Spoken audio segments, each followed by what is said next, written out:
Oke, bentar.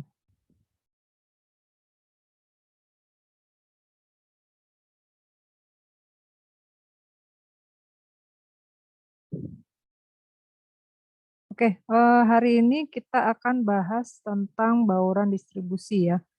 Jadi, dalam bisnis atau dalam usaha yang dikerjakan oleh semua pelaku usaha atau termasuk kalian ya, kalau kalian sudah punya bisnis sendiri, itu pasti kalian butuh yang namanya distribusi, distribusi barang gitu ya. Jadi, produk kalian itu, nggak cuma ada di toko kan, pasti kan perlu untuk dikirim ke rumah atau ke kantor atau ke, lokasinya si pembeli ya, konsumen kita gitu. Jadi, distributor ini hadir untuk, untuk mengantarkan gitu, sebagai perantara untuk mempertemukan si konsumen kita dengan, kita, tapi lewat mereka gitu ya. Perantara ini, pihak-pihak yang menjadi perantara ini, contohnya kayak retail, kayak toko-toko gitu ya. Nah itu, perlu banget gitu, karena lewat mereka barang-barang kita dijual kan, seperti itu. Jadi nggak langsung beli dari pabrik kita misalnya, kan kita pasti bisa menitipkan barang-barang kita ke retail-retail ini, untuk mendistribusikan barang-barang kita ke para, konsumen kita, gitu ya. Nah, bauran distribusi itu adalah perpaduan dari saluran-saluran distribusi dalam rangka menghadirkan produk kepada pengguna akhir, gitu ya, konsumen atau pembeli, eee, dari kalangan industri. Jadi baik itu konsumen individu kayak kita atau konsumen, perusahaan gitu ya, konsumen, apa namanya, eee, B2B lah istilahnya gitu ya. Nah, dalam bauran distribusi ini, ya itu tadi yang saya sebutkan, perantara ini membantu mendistribusikan barang-barang kita, barang-barang produsen, dengan mengalirkannya kepada pelanggan. Ada 2 jenis, perantara ini ya, ada namanya pedagang grosir, ada namanya peritel. Kalau pedagang grosir, dia jual produk ini ke, pengusaha lain, misalnya ke pemilik toko lain gitu ya, atau, distributor yang lainnya gitu ya, penjual yang lain gitu. Jadi, nanti mereka akan ngejualin lagi gitu, ke konsumen akhir misalnya. Nah itu seperti itu ya. Kemudian kalau retail itu menjual produk langsung kepada pengguna akhir. Jadi kayak ya itu, kayak Indomaret, kayak, kayak Carrefour atau kayak, Transmart ya, atau kayak Giant, atau yang retail-retail yang kalian sering temukan di mall. Itu mereka kan langsung ketemu dengan kita ya, dengan konsumen akhir. Jadi konsumen akhir langsung beli barang di situ. Nah itu peritel. Nah bentuk saluran distribusi ada 4. Jadi yang pertama ada namanya saluran langsung, ada namanya distribusi retail, kemudian ada namanya, distribusi pedagang grosir, lalu, agen penjualan atau pialang gitu ya. Nah, eee saluran langsung itu, jadi si produsen itu langsung ketemu gitu ya dengan konsumennya, jadi langsung terjadi transaksi gitu, tanpa ada perantara. Nah ini contohnya misalnya kayak MLM ya, kalau, orang-orang yang kerjanya di, jualan di MLM itu mereka ngerti banget tuh, pasti langsung ketemu, langsung janjian misalnya menjelaskan produknya ke konsumen, targetnya dia, kemudian, sesudah dijelaskan, kemudian orangnya kalau tertarik ya udah langsung beli gitu ya, dia langsung bawa barang-barangnya, ketemu sama konsumennya. Nah kalau yang distribusi retail itu si produsen mendistribusikan produknya melalui peritel tadi, jadi lewat tadi Carrefour, lewat, toko-toko tadi ya, Indomaret dan seterusnya. Kemudian yang berikutnya ada distribusi pedagang grosir. Jadi dia, bisa pakai pedagang grosir yang tadi langsung jual banyak untuk dijual ke pedagang yang berikutnya gitu ya, atau lewat retail. Nah kemudian,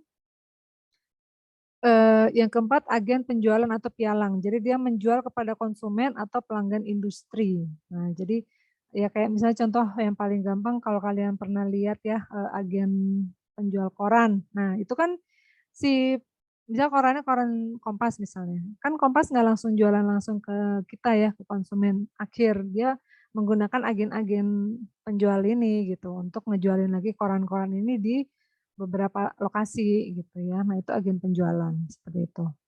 Jadi ada bapak-bapak yang nanti dia ngider-ngider gitu ya, keliling untuk jualin koran-korannya si Kompas misalnya.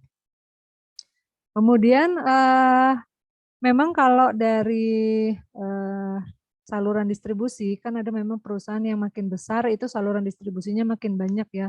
Jadi perantaranya bukan cuma satu, tapi mungkin ada beberapa, perantara yang dia gunakan gitu. Jadi dari pabrik ada saluran distribusi satu, ada saluran distribusi 2, ada saluran distribusi 3, bahkan sampai ada 5 atau sampai 10 gitu atau berapa gitu ya, berapa puluh gitu. Nah itu saking besarnya sih perusahaan ini misalnya, sampai akhirnya ketemu di, di konsumen akhir. Nah itu, kalau misalnya dia banyak gitu ya, jumlah saluran, eee, perantaranya yang ada di tengah-tengah ini, banyak perantara, itu memang akan menghasilkan harga yang lebih tinggi nanti ketika sampai di konsumen akhir. Karena kan masing-masing perantara ini pasti kan butuh laba ya untuk, penjualan barang yang dia jual gitu. Jadi dia kan nggak mungkin beli, nggak naikin harga untuk labanya dia gitu, pasti dia kan butuh nyari keuntungan juga atau komisi atau eee,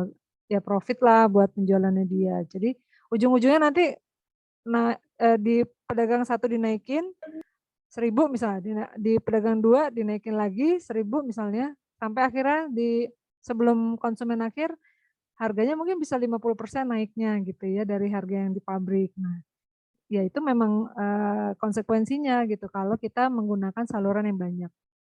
Nah, tapi dengan adanya perantara-perantara ini justru memberi manfaat untuk konsumen kita juga supaya dia bisa lebih hemat waktu ya untuk cari informasi-informasi produk. Karena kan misalnya dia ketemu Indomaret di depan rumahnya dia, ya dia nggak usah capek-capek kemana mana gitu, dia langsung ketemu di Indomaret langsung bisa nyari-nyari, misalnya mau nyari susu gitu, langsung ketemu susu yang ada di situ ada berapa pilihan, dia bisa langsung pilih.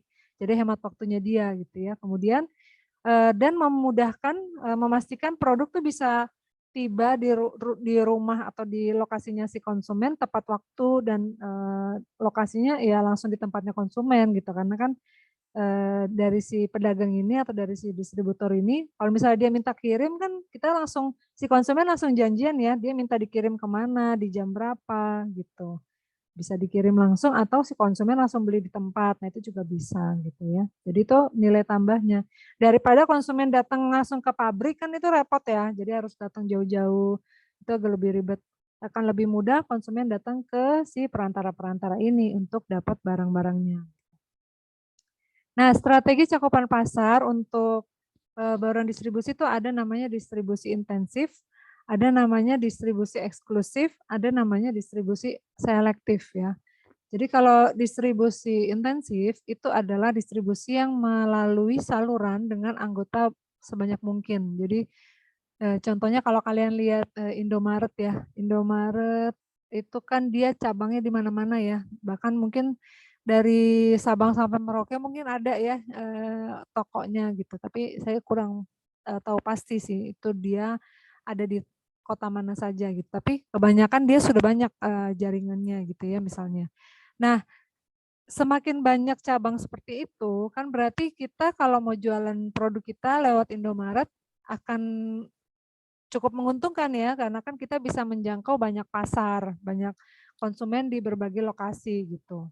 Nah, ini namanya distribusi intensif gitu. Biasanya sih sering dipakai untuk perusahaan-perusahaan kayak FMCG ya. Jadi yang jualan sabun, jualan sampo, yang punya yang jualan minyak goreng apa segala macam. Itu kan kalau makin banyak dijual di retail-retail yang banyak jaringannya seperti tadi, Indomaret, ya pasti itu, menguntungkan karena barangnya jadi banyak terjual gitu ya.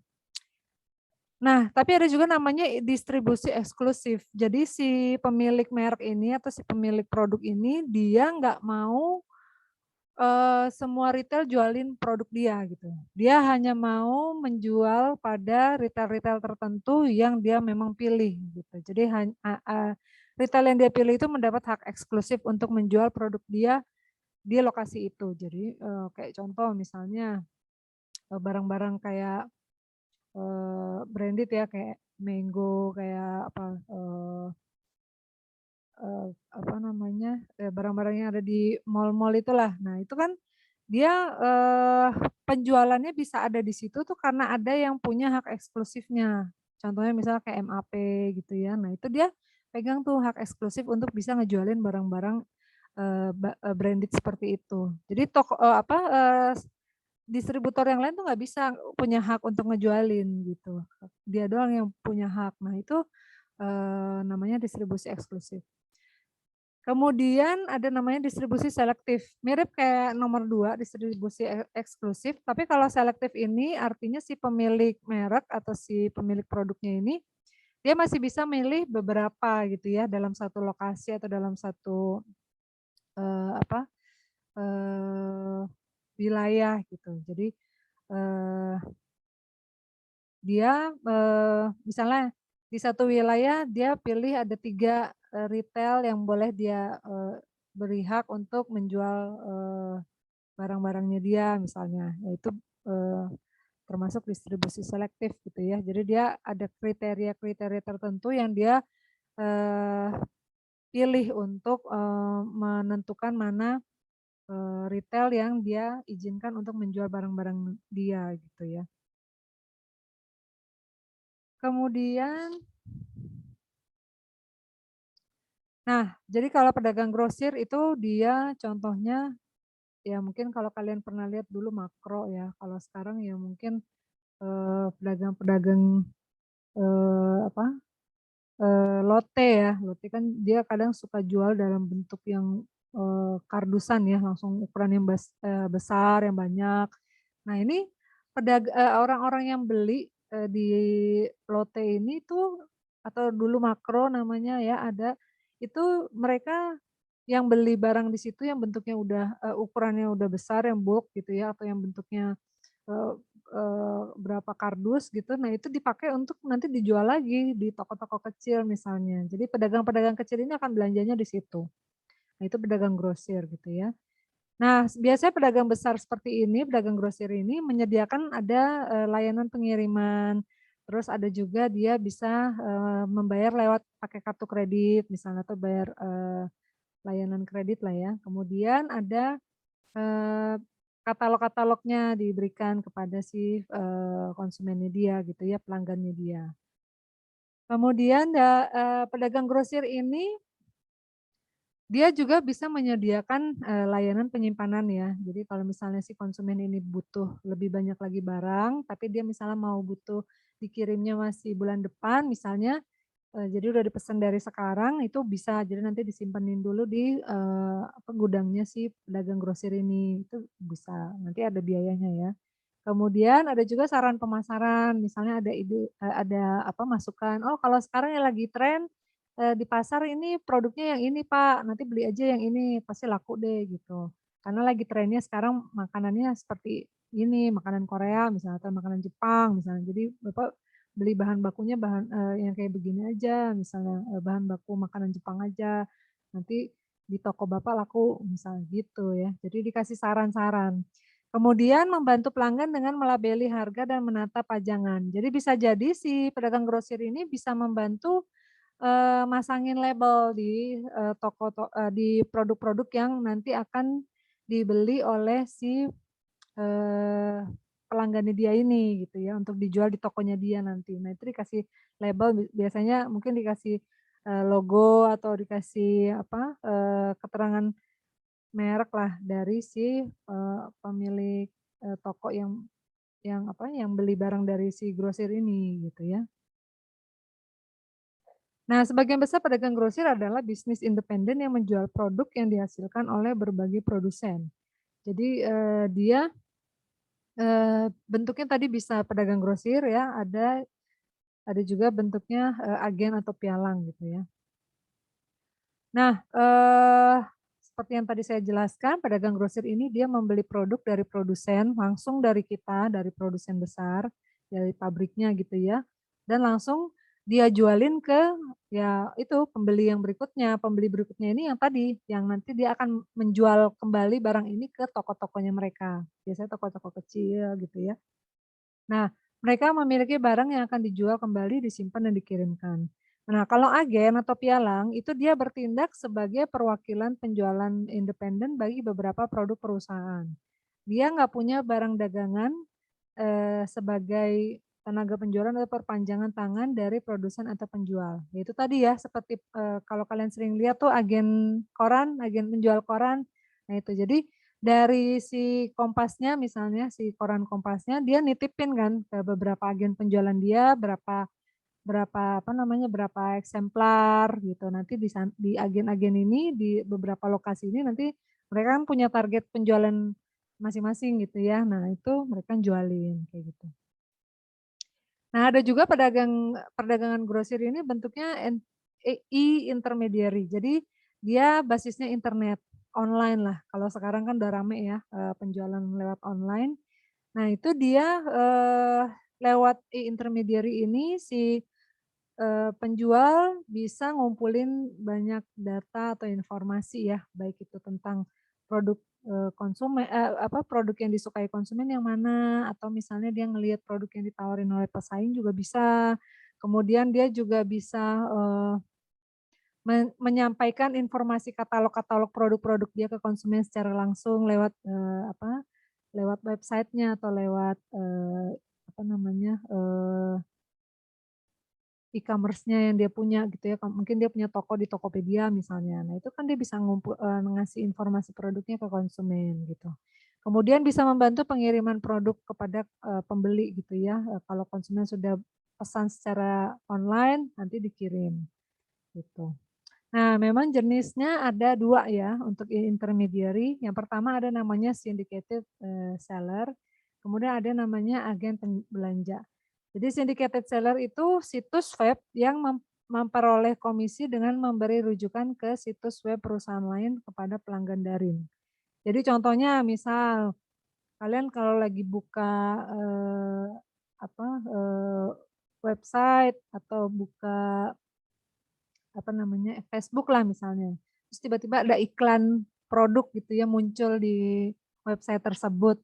Nah, kalau kalian tertarik dengan iklan itu nanti kalian pencet, kan langsung masuk ya ke website-nya si pemilik produk ini, yang langsung jualan produknya gitu ya. Nah itu, contohnya kayak gitu. Jadi ada banner ad gitu ya yang muncul di website atau, apa, email apa, di website-website tertentu atau mungkin di tampilan layar kalian tiba-tiba pop up gitu ya muncul. Nah, itu seperti itu. Jadi kalau misalnya si Facebook atau si pemilik website ini mau menampilkan email banner tadi, banner ad tadi, dia kan nanti dapat komisi ya dari si pemilik, iklan itu gitu. Jadi dia dapat bagian komisi untuk menampilkan banner ad tadi. Nah, kemudian yang nomor 2 ada namanya agen belanja. Jadi dia membantu mengumpulkan atau menyaring informasi kepada konsumen ya tentang produk tertentu, kemudian mengidentifikasi situs web yang bisa dikunjungi, kemudian bisa, si konsumen bisa membandingkan harga, terus bisa mengidentifikasi, fitur-fitur yang ditawarkan. Contohnya misal kalau kalian jalan-jalan mau nyari tiket pesawat atau mau atau yang paling gampang gini deh, kalau kalian misal mau nyari, hotel ya. Nah, hotel ini kan ada banyak nih, website-website-nya sekarang ya, bisa dari Traveloka, bisa dari Agoda, bisa dari mana-mana. Nah, pilihan-pilihan harga dan promo-promo harga, jadi, untuk menentukan mana, eee, hotel yang paling murah misalnya, dengan layanan yang paling bagus misalnya, mungkin kita bisa cari misalnya di Trivago gitu. Nah di Trivago itu kan dia menampilkan harga-harga, hotel dari berbagai, situs-situs penjualan, hotel gitu ya. Di situ ada Traveloka, ada Agoda, ada apa segala macam muncul di situ gitu. Nah jadi kita nggak perlu buka aplikasi-aplikasi ini langsung muncul semuanya di Trivago. Jadi, oh ada harga paling murah dari Agoda, ya udah. Jadi nanti ketika kita pencet klik harganya, langsung masuk ke, situsnya Agoda misalnya. Nah itu kayak gitu ya contohnya. Nah, toko retail itu bisa dibagi dalam 3 klasifikasi. Ada namanya retail lini produk, ada retail murah, ada retail toko kebutuhan sehari-hari. Nah, kalau retail lini produk itu biasanya yang sering kita temukan dekat rumah kita ya, ada toko serba ada pasar swalayan, ada toko-toko khusus gitu ya. Nah, kalau toko serba ada itu biasanya memang dia segala hal dijual, entah itu, bohlam lampu, terus ada makanan, terus ada mainan anak-anak gitu misalnya. Terus ada, mungkin peralatan dapur, panci, segala macam ada di situ. Nah, itu toko serba ada seperti itu ya. Kemudian ada namanya pasar swalayan, dia dibagi menjadi, departemen. Biasanya ada pasar swalayan yang harga rendah, ada pasar swalayan yang dia ngejual produk, sendiri gitu ya, ada juga yang pasar swalayan yang jual macam-macam produk, gitu. Jadi, kan kadang kita sering nemu ada pasar swalayan isinya tuh satu toko tuh isinya harganya sama misalnya, cuma, eee $5 misalnya, semua barang yang ada di toko itu isinya $5 misalnya. Nah itu ada di mall tuh beberapa mall ada yang, di dalamnya tuh ada pasar swalayannya seperti itu.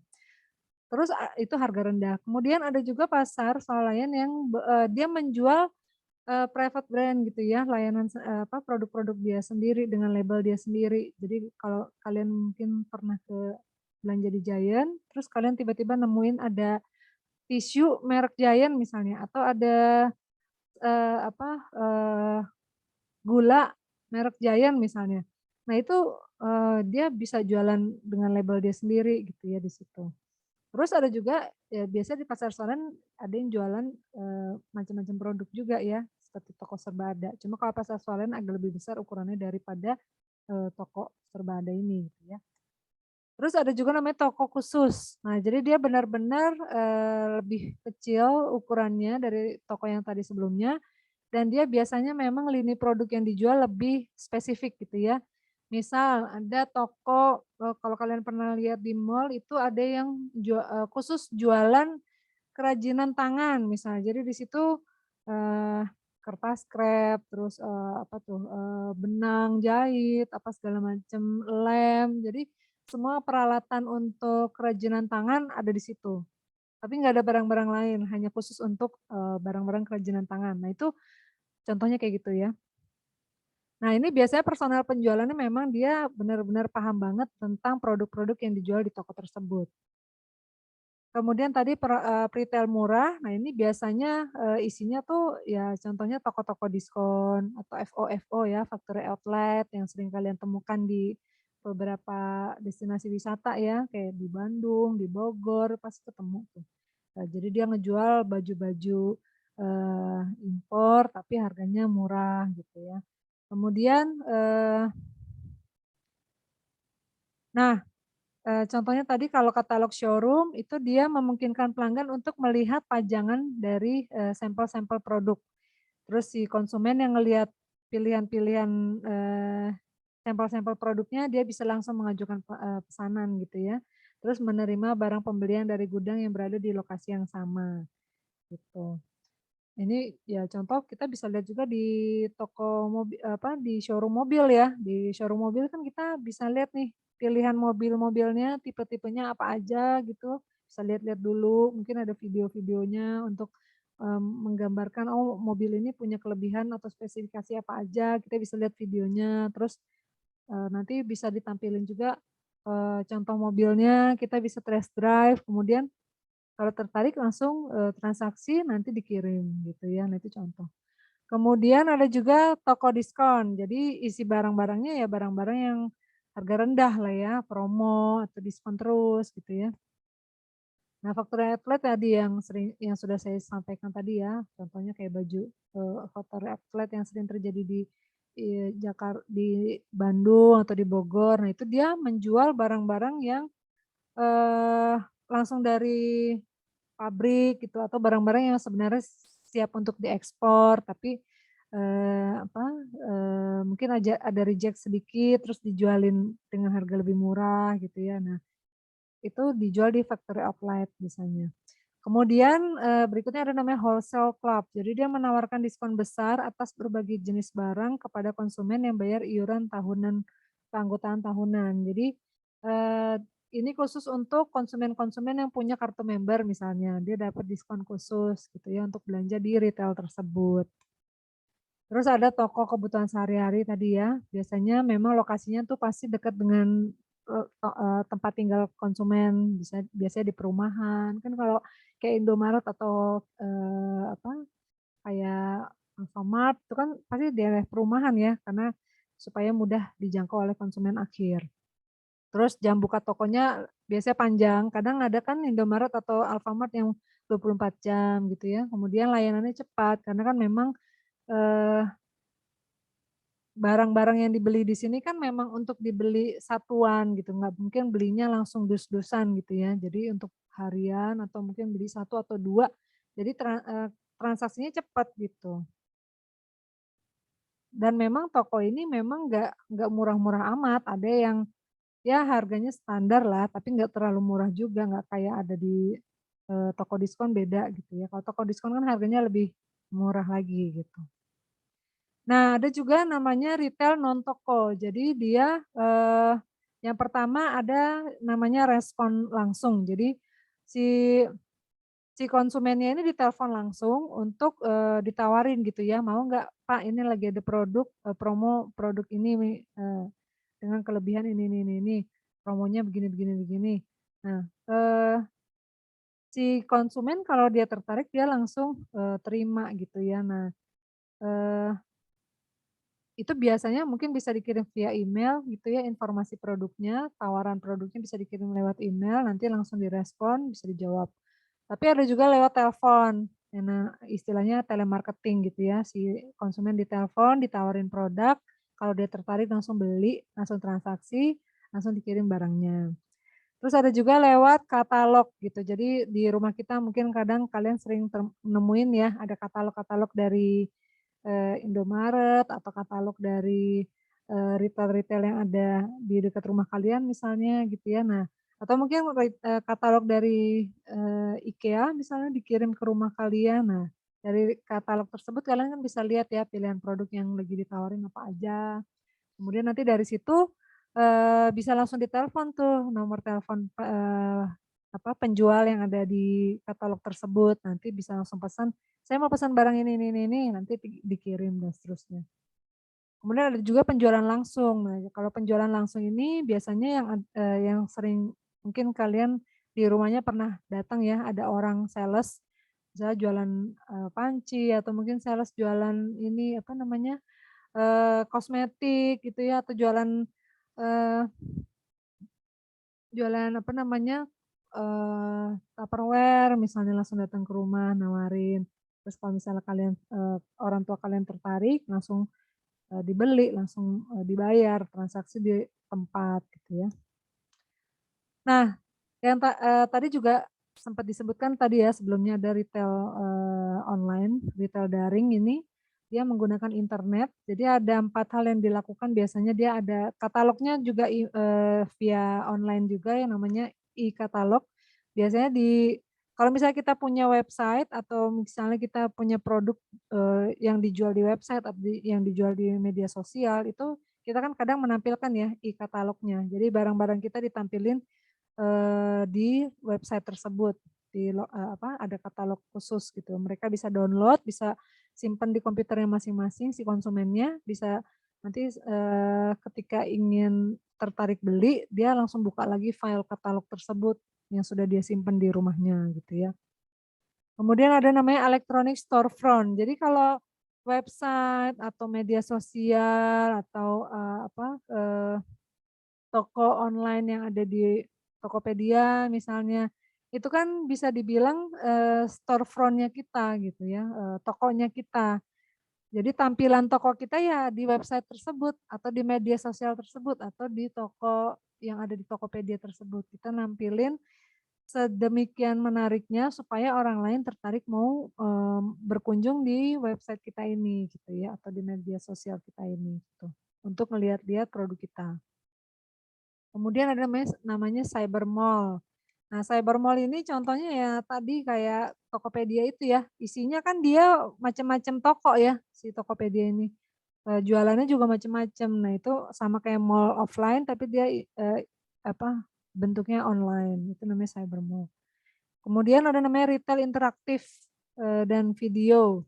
Jadi contoh kalau kayak kalian, pernah nonton di TV tuh jam-jam siang ya, jam-jam 12 siang, ada orang jualan panci atau ada orang jualan barang-barang, apa, vakum cleaner yang punya kelebihan tertentu gitu ya, dia jualan, terus dia bilang, promo hanya terjadi selama penayangan, iklan ini gitu. Jadi kalau konsumen langsung nelpon di jam tersebut dia langsung, dapat diskonnya gitu ya, dapat promonya, dan bisa langsung transaksi saat itu juga, bisa langsung dikirim barangnya. Seperti itu ya, itu namanya retail video. Kemudian tadi ini udah ya, electronic storefront, kemudian e-katalog juga udah. Nah, kemudian distribusi fisik. Nah, kondisinya ya berbeda dengan yang tadi ya, kalau yang online kan, eee, mereka menawarkan produk via, online tadi ya, website dan seterusnya. Nah, ketika si konsumen mesen barang atau, baik itu via toko offline atau via toko online, pengiriman barangnya atau pemindahan produk dari produsen ke konsumen, itu kan dia butuh, apa namanya, perantara tadi ya, distributor. Nah, biasanya distribusi fisik ini, eee, memang diperlukan gitu, karena dia bisa membuat barang, apa namanya, bisa selalu tersedia di manapun dan kapanpun konsumen membutuhkan gitu, dan dia dengan adanya distribusi fisik ini bisa menjaga biaya produk tetap rendah gitu ya. Kemudian bisa menyediakan layanan yang dibutuhkan oleh konsumen ketika dia, ingin mendapatkan barang yang mereka butuhkan. Nah, kegiatan-kegiatan dalam distribusi fisik itu ada 2. Yang pertama, barang itu disimpan di gudang, jadi disimpan dulu sampai terjadi pengiriman barang ke konsumen atau ke, pembeli berikutnya, pembeli pedagang gitu ya, atau pembeli B2B, atau barang itu dikirim. Jadi terjadi transportasi produk dari, gudang ke, pelanggan gitu ya. Nah, gudang ini ada namanya gudang pribadi, jadi dimiliki oleh perusahaan sendiri. Ada, kalau gudang pribadi dia biasanya nyimpan sejumlah besar barang, terus, dan lebih permanen gitu ya sifatnya, karena dia kan dimiliki oleh perusahaan. Terus ada namanya gudang publik. Jadi, ada gudang yang dimiliki oleh, perusahaan tertentu dan itu disewakan. Jadi perusahaan-perusahaan manapun kalau dia butuh, gudang untuk penyimpanan produk-produknya mereka, mereka bisa sewa di si perusahaan ini gitu ya. Nah, kebanyakan memang gudang-gudang yang bisa disewa ini dipakai ketika, musim, high season ya. Jadi ketika lagi banyak-banyaknya pemesanan barang, misalnya di masa-masa menjelang, hari raya, kan itu biasanya untuk pembelian barang itu kan tinggi ya. Nah, jadi kadang si produsen pasti butuh tambahan, gudang untuk penyimpanan barang-barang yang nanti akan dijual ke barang-barang yang akan dijual ke konsumen ketika high season ini, gitu. Nah, itu gudang publik namanya. Kemudian ada juga untuk, aset-aset yang bentuknya digital, data-data penting, dokumen-dokumen penting gitu ya. Nah itu kan, ada penyimpanannya juga gitu, namanya penyimpanan digital atau istilahnya sekarang sih cloud ya. Jadi banyak yang pakai cloud untuk nyimpen semua, data-data digital. Termasuk misalnya data konsumen atau data, perusahaan atau data-data pesaing. Nah itu, semuanya disimpan di situ. Jadi kalau misalnya disimpan di penyimpanan digital itu kan berarti, apa namanya, menghindari resiko kehilangan data ya. Jadi, kalau misalnya kondisi banjir, kondisi bencana alam, itu, kalau udah disimpan di cloud itu kan nggak bakal hilang, karena kan masih ada backup-nya gitu ya. Kalau misalnya komputer kita rusak atau komputer kita, kena hancur karena kena bencana alam tadi, kan masih ada, kalau disimpan di cloud masih tersimpan aman gitu ya, karena dia disimpan secara online di secara digital gitu. Nah, dalam distribusi fisik ada juga namanya, operasi transportasi. Jadi, dia proses pemindahan produk secara fisik dari pemasok kepada pelanggan. Nah, memang antar, moda transportasi itu biaya-biayanya kan beda-beda ya. Kalau kita pakai jalur transportasinya bentuknya lewat truk, harganya sekian, kereta api sekian, pesawat sekian gitu ya, atau, kapal laut sekian gitu, atau pakai jalur pipa juga sekian, atau kalau pengiriman digital juga, datanya, dikirim secara digital itu juga ada biayanya juga. Jadi, tergantung, kecepatan pengiriman. Kalau makin dia bisa makin cepat nyampe, memang harganya makin mahal gitu ya. Nah, kalau truk, nah ini memang paling sering digunakan di banyak lokasi ya, bukan hanya di Amerika, di Indonesia juga banyak digunakan.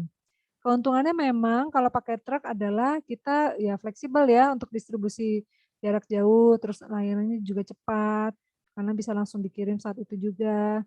Kemudian handal gitu ya, apalagi kalau misalnya, eee, sudah ada sistemnya untuk pemesanannya, jadi si truknya ini udah punya jadwal pengirimannya udah punya jadwal pengiriman tersendiri gitu, sudah diatur oleh perusahaan. Nah itu contohnya truk.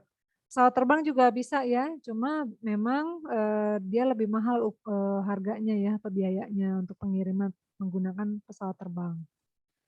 Terus transmisi daring, jadi, produk bisa dikirim, via online gitu ya. Nah ini biasanya memang untuk produk atau layanan-layanan atau data-data, digital ya.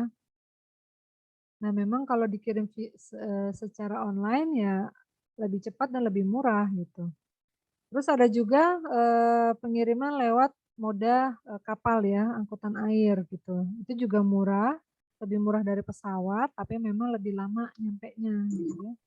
Terus kereta api dia juga volumenya bisa besar, bisa banyak, dibandingkan truk, dia mungkin ukurannya bisa lebih banyak volume yang bisa dikirim gitu ya, bisa ngirim mobil, bisa ngirim batu bara dan seterusnya. Nah, memang tapi rutenya kalau kereta api nggak sebanyak, truk, kalau truk kan lebih fleksibel ya ke mana-mana. Tapi kalau kereta api kan rutenya ya tergantung rute, jalur ininya, relnya gitu. Jadi kalau misalnya memang lewat, jalur tersebut, ya kita bisa pakai jalur kereta api, karena lebih cepat dan volume yang bisa dikirim lebih banyak. Terus ada juga namanya jalur pipa. Jadi dia menggunakan moda yang lebih lambat, kurang fleksibel dan kurang adaptif. Kalau jalur pipa ini memang untuk pengiriman barang atau, barang-barang yang bentuknya tuh, cair atau gas gitu ya. Jadi kirim, misalnya transaksi pembelian, minyak bumi misalnya atau gas alam misalnya, itu kan pengirimannya lewat pipa gitu ya. Nah jadi langsung lewat saluran pipa tertentu gitu.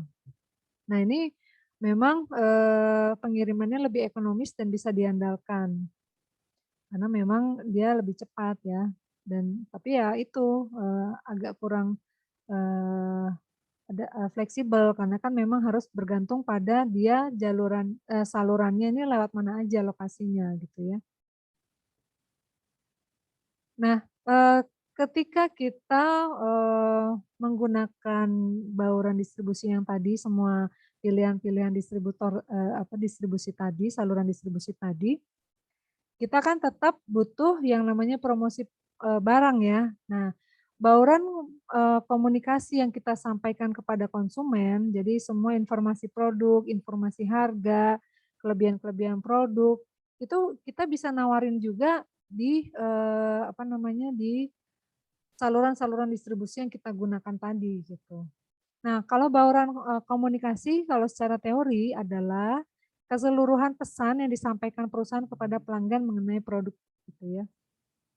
Jadi tujuan akhirnya ya kita promosiin barang kita supaya barang kita dikenal oleh konsumen dan konsumen tertarik beli dan, barang kita laku terjual. Semakin banyak barang yang laku terjual berarti kan peningkatan penjualan akan menghasilkan keuntungan kepada perusahaan gitu ya. Nah, biasanya memang yang disampaikan di dalam promosi itu ada, terkait profil perusahaan atau profil produk, kemudian terkait citra merek gitu ya atau positioning produk gitu. Jadi apa sih kelebihannya produk ini dibanding produk pesaing, kemudian apa sih perbedaannya produk ini, dibanding produk pesaing gitu. Kemudian, dari situ, kita bisa mengendalikan nih jumlah, volume penjualan yang kita, harapkan dari produk yang mau kita tawarin ke konsumen ini, kita mau terjual berapa targetnya. Nah, dari target tersebut kita kan bisa menentukan ya, mau ngasih promosinya kemana aja, mau kirim, komunikasi pemasarannya, iklannya mau ditaruh di mana aja supaya bisa laku sekian banyak volume penjualan misalnya, gitu ya. Nah, strategi promosi yang bisa kita gunakan ada 2 jenis, ada namanya strategi tarik, jadi si kita, perusahaan ini langsung menyita perhatian konsumen yang akan meminta produk tersebut dari peritel. Nah, jadi kalau strategi tarik ini biasanya kita menggunakan iklan-iklan gitu ya, langsung ditempel di brosur-brosur atau di iklan-iklan yang ada di TV, yang ada di toko ya, kan kadang kalian kalau beli di Indomaret atau di Alfamart suka ada TV, itu kan ada iklan di situ, iklan-iklan produk. Nah itu termasuk strategi tarik namanya. Jadi kita melalui iklan-iklan yang kita yang kita tampilkan di TV atau di radio atau di mana-mana untuk menarik perhatian konsumen supaya dia mau datang ke retail untuk beli barang-barang kita.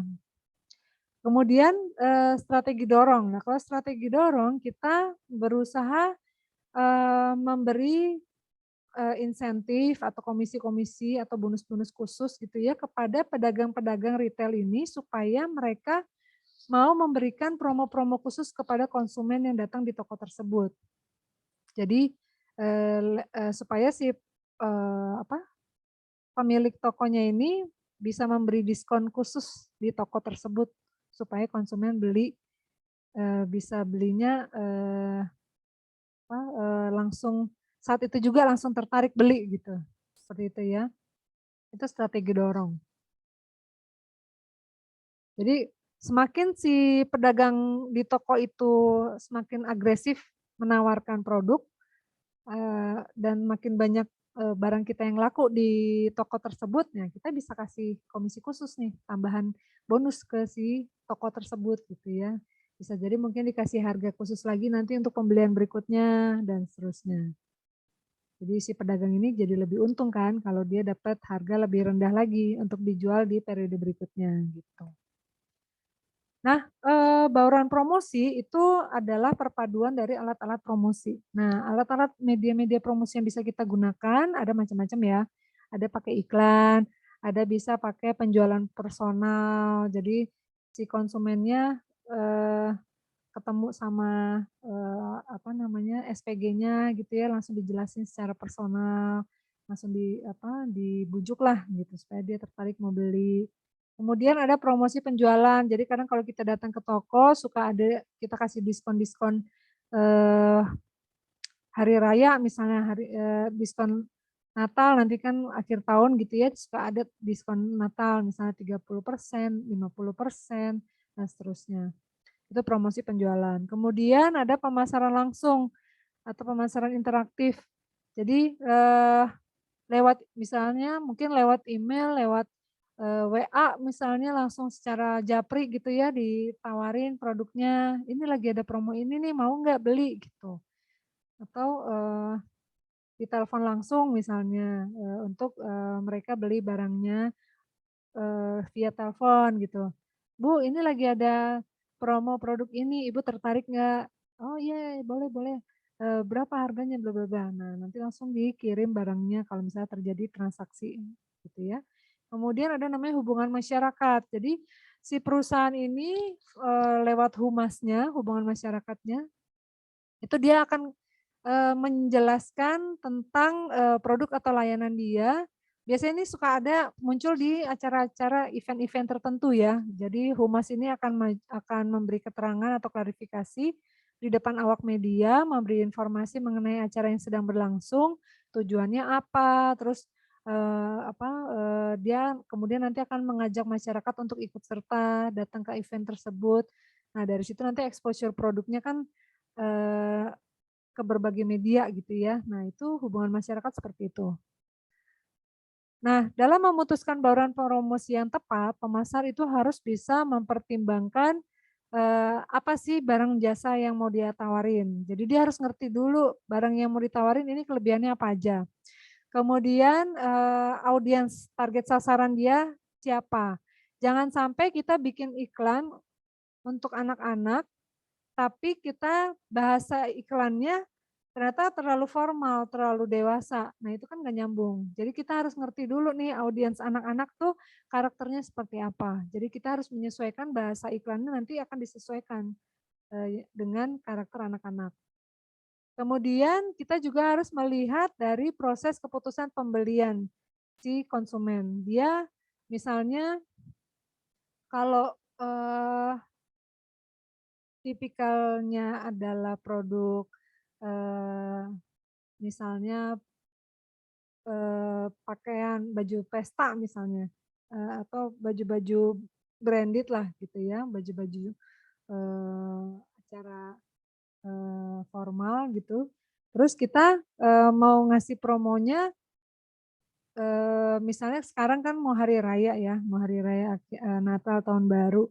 Nah, kita mau jualin nih, baju-baju untuk, acara-acara, Natal Tahun Baru misalnya. Nah, kita jualannya ya, menjelang menjelang hari raya gitu ya, dari awal bulan Desember udah mulai jualan, udah mulai kasih promo iklan-iklan, diskon-diskon gitu. Jadi supaya kita ngerti nanti, supaya konsumennya, ketika dia lihat iklan kita, dia kan berpikir nih, "Oh iya nanti kan mau Natalan ya." Jadi nanti dia, eee, tertarik untuk datang ke toko kita.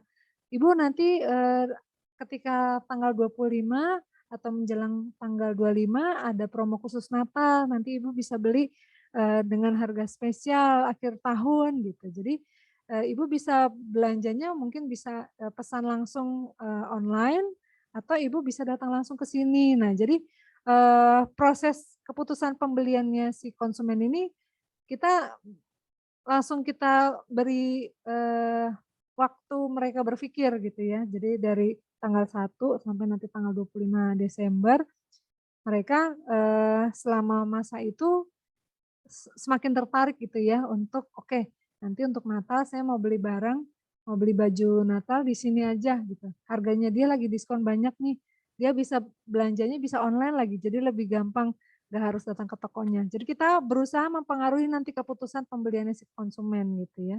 Itu harus ngerti tuh caranya, membuat strategi promosinya. Kemudian kita juga harus ngerti anggaran bauran promosinya. Jadi kalau mau jualan di iklan TV, kita harus ngerti anggarannya berapa, iklan radio berapa, iklan brosur berapa, atau kalau online biasanya lebih murah. Nah, itu bisa juga kalau mau pakai yang lebih murah, bisa pakai online gitu ya. Nah, kalau secara pengertian, iklan itu adalah komunikasi berbayar dan bersifat non personal, menjadi sarana untuk sponsor yang teridentifikasi untuk menginformasikan tentang suatu produk kepada audiens gitu. Jadi, ya seperti yang paling sering kalian lihat di TV ya, iklan-iklan produk ini kan mereka, eee, si perusahaan ini kan bayar ya ke si pemilik TV ini atau pemilik, stasiun TV ini gitu. Untuk jam-jam tertentu ada biayanya, untuk berapa lamanya dia exposure-nya di TV, itu ada biayanya gitu ya. Jadi, dan memang kalau iklan iklan apa, iklan ini dia memang sifatnya non personal karena kan memang target audiensnya luas gitu ya, kalau apalagi kalau kayak TV itu kan bisa ditonton jutaan orang, jadi dia bisa, bersifat non personal karena bisa ditonton untuk umum, untuk banyak orang gitu.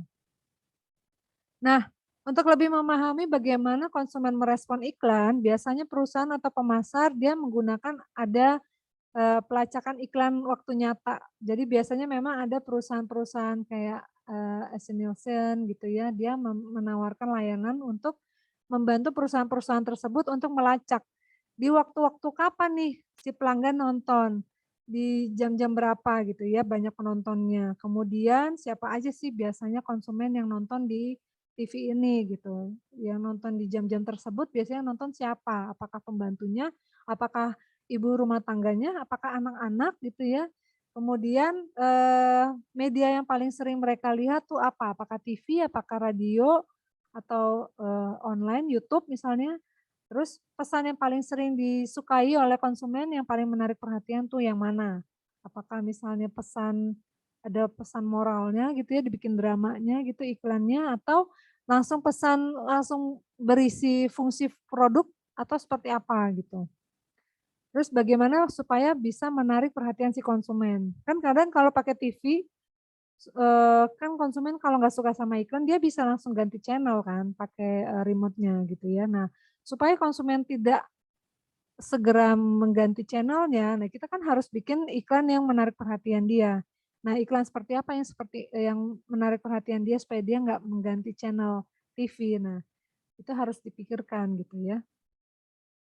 Nah, sarana media untuk menyampaikan iklan tadi ada macam-macam ya.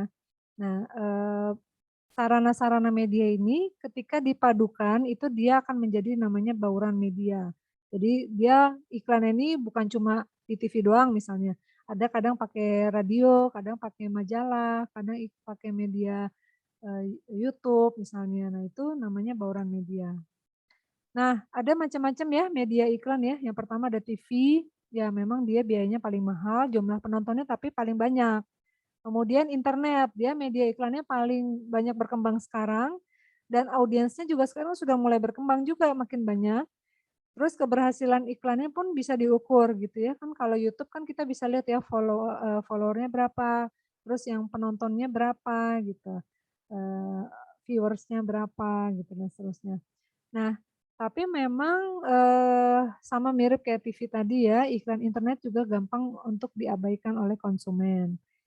Kemudian ada juga namanya iklan di luar ruangan atau reklame. Jadi yang suka kalian mungkin lihat di billboard atau yang suka lihat di TV-TV, di pinggir-pinggir jalan ya, ada billboard, ada spanduk-spanduk dan seterusnya, reklame gitu ya. Nah itu, memang ada sih yang tetap menggunakan, tapi memang nggak sebanyak yang, eee, s me nggak yang menggunakan reklame ini nggak sebanyak TV ya, seperti itu. Terus ada juga media iklan lain yang sering digunakan, ada koran, surat kabar, ada radio, ada majalah gitu ya. Dan biasanya memang ini, kalau koran sih sekarang kalau dulu memang pembacanya banyak ya, tapi kalau sekarang kayaknya koran, surat kabar gitu, audiensnya udah mulai dikit, apalagi sekarang anak-anak muda kan udah jarang ya beli koran. Radio masih banyak juga yang dengerin ya, karena kan kadang yang bawa mobil itu kan sering dengerin radio juga gitu ya. Majalah juga sudah mulai jarang sih, mirip kayak koran atau surat kabar ya. Jadi kadang, sudah mulai dikit juga, yang membeli majalah gitu ya. Tapi tetap ada juga sih konsumennya. Lalu ada juga namanya penjualan personal, jadi bentuk promosi yang paling ya dari dulu ini udah ada gitu ya. Jadi, ada istilahnya penjualan misionaris. Jadi si SPG-nya atau si sales-nya ini dia benar-benar menjelaskan sedemikian rupa, dia janjian sama konsumennya mau ketemunya kapan, terus dia benar-benar ngejelasin kelebihan-kelebihan produk ini apa aja, terus manfaat-manfaatnya dibanding pesaing tuh apa, terus dia berusaha menjalin relasi yang baik dengan konsumennya, sampai si konsumen ini merasa nyaman dan mau membeli barang dengan dia. Nah itu namanya penjualan misionaris.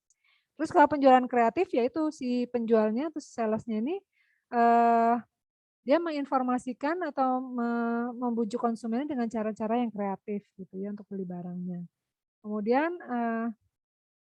dalam penjualan personal itu juga ada pengolahan pesanan gitu ya. Jadi dia, s konsumen-konsumen yang udah pesan barang ke dia, itu kan dia kontrol ya, dia awasin penanganan, produknya sampai ke pengiriman produknya gitu.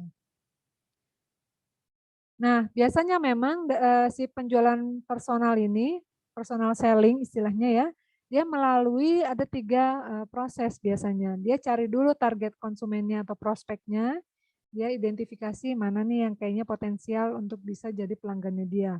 Kemudian setelah itu dia menentukan, eee, apakah pelanggan memiliki wewenang untuk membeli atau dia bisa bayar atau enggak gitu.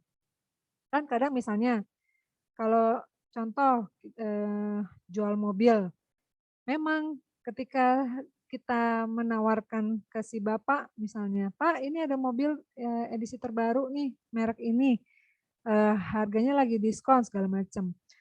Tapi si bapak ini sebenarnya keputusannya untuk beli mobil bukan di dia misalnya, adanya di istrinya, karena istrinya yang lagi mau dia beliin mobil. Jadi, eee apa namanya, wewenang untuk membeli ternyata ada di istrinya. Jadi kita harus deketin si istrinya gitu, "Bu, ini yang bagus sekarang yang ini, mereknya yang ini." Jadi jangan jangan cuma suaminya yang kita deketin gitu, tapi istrinya. Nah, ketika istrinya tertarik, "Oh, saya mau model yang ini aja nih, warnanya yang ini," gitu. Ya udah, jadi keputusannya istri ini akan disetujui oleh suaminya gitu ya. Nah, tapi kemampuan bayarnya mungkin kembali ke suaminya lagi misalnya, karena kan duitnya duit suami gitu ya untuk beli mobilnya misalnya. Nah, itu kita harus ngerti tuh, yang mana yang jadi pengambil keputusan untuk pembelian, yang mana yang memiliki yang mana yang punya duitnya gitu untuk mengeluarkan duitnya, untuk melakukan pembelian gitu. Nah, kita harus menentukan yang mana konsumennya gitu. Kemudian yang ketiga pendekatan. Jadi ketika kita tahu nih, target audiensnya kita siapa, pelanggan kita yang mau kita deketin siapa, ya udah kita mulai temui dia gitu, janjian mau ketemunya kapan, terus nanti dipresentasiin gitu ya, dipresentasiin produknya, kegunaan produk kita apa aja, didemonstrasiin gitu ya.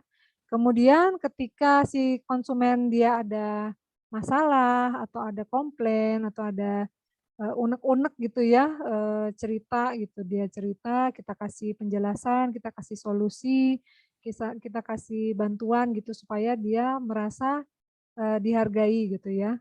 Kemudian, setelah itu kan akhirnya si konsumen merasa nyaman ya, oke dia, nyaman karena si sales-nya baik nih orangnya, dia mau bantuin saya gitu. Kemudian udah deh mulai deh, ditawarin, "Bu, jadi gimana? Ibu tertarik nggak dengan produk ini?" Gitu. Kalau misalnya dia tertarik, ya udah closing, kita langsung, melakukan transaksi gitu ya, membeli produk.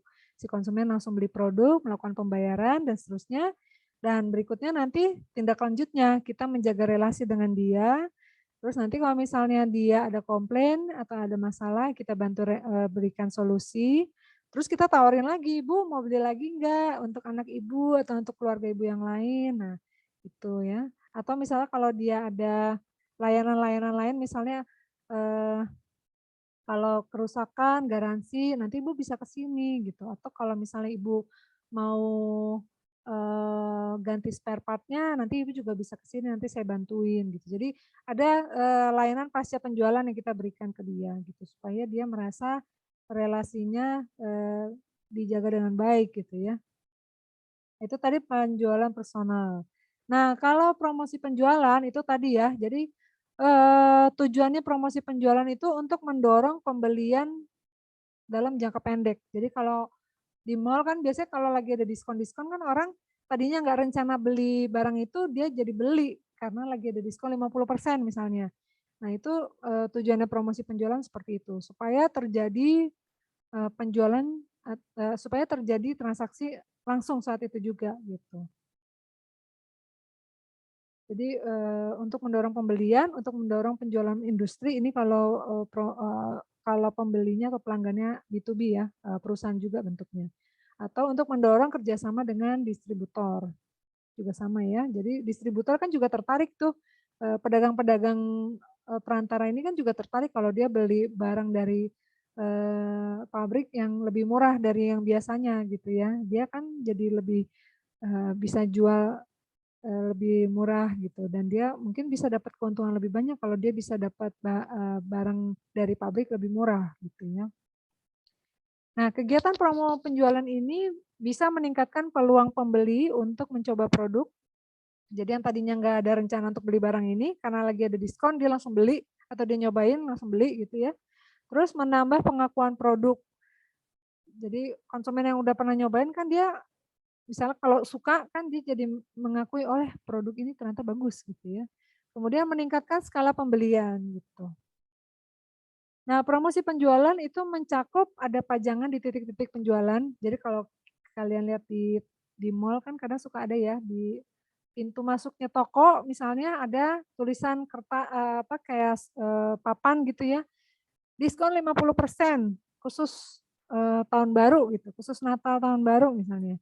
Atau ada juga promo penjualannya, bentuknya program loyalitas. Jadi kalau konsumen-konsumen yang punya kartu member, dia dapat diskon tambahan, 10% atau diskon tambahan 20%. Jadi kalau yang nggak punya kartu member, dia cuma diskon 5% misalnya, tapi yang punya kartu member dia dapat tambahan diskon lagi, misalnya. Kemudian ada juga insentif pembelian gitu ya. Ya tambahan-tambahan insentif yang diberikan ya, entah itu tambah buy one get one atau tambahan, cashback dan seterusnya gitu ya.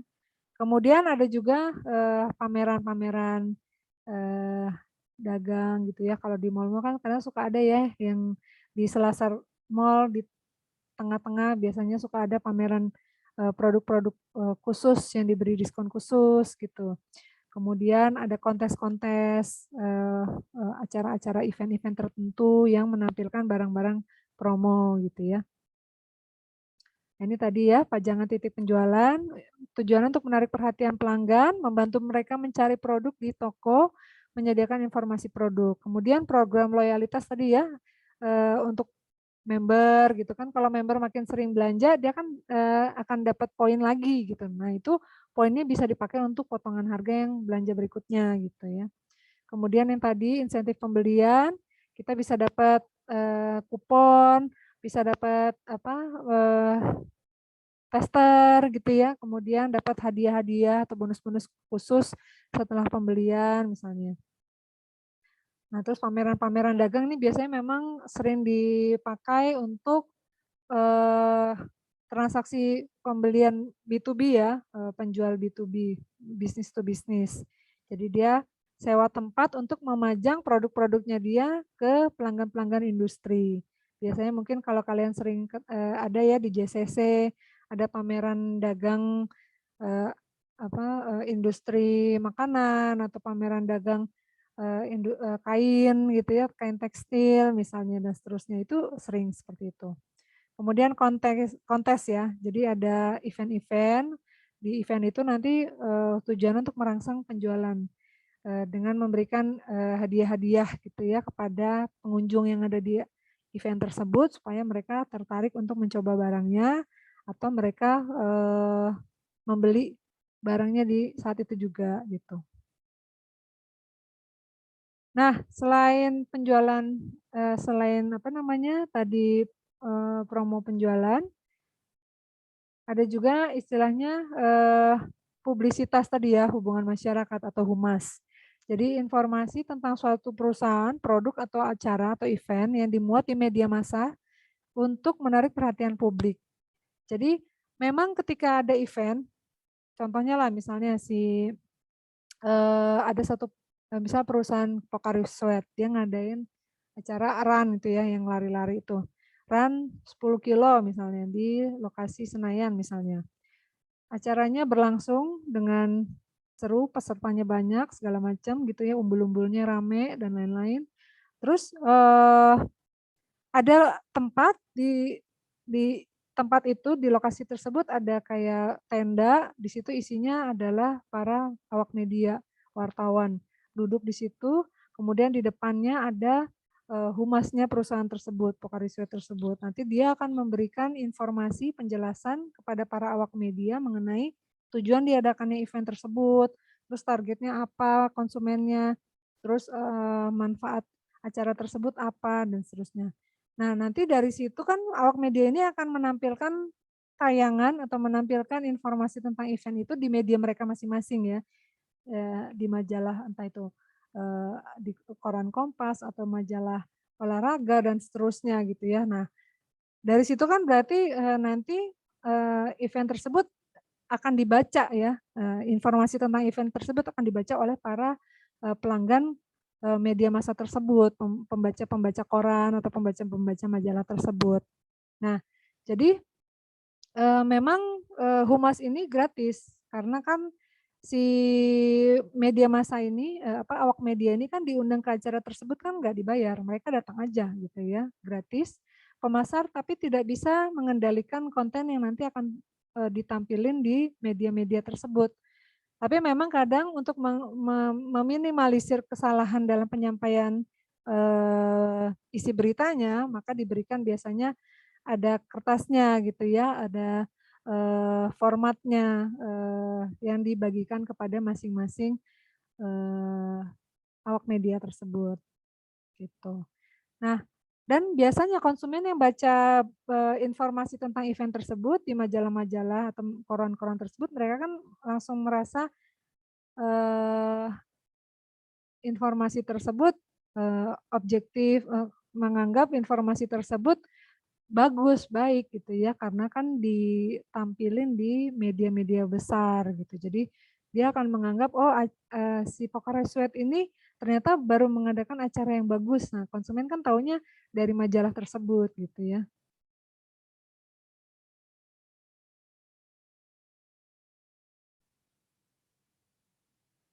Nah, biasanya publisitas ini, memang sering bukan hanya dilakukan di, koran atau di, di majalah, tapi juga sering publisitasnya kan di TV ya, di radio juga ada gitu ya, tayangin di situ gitu.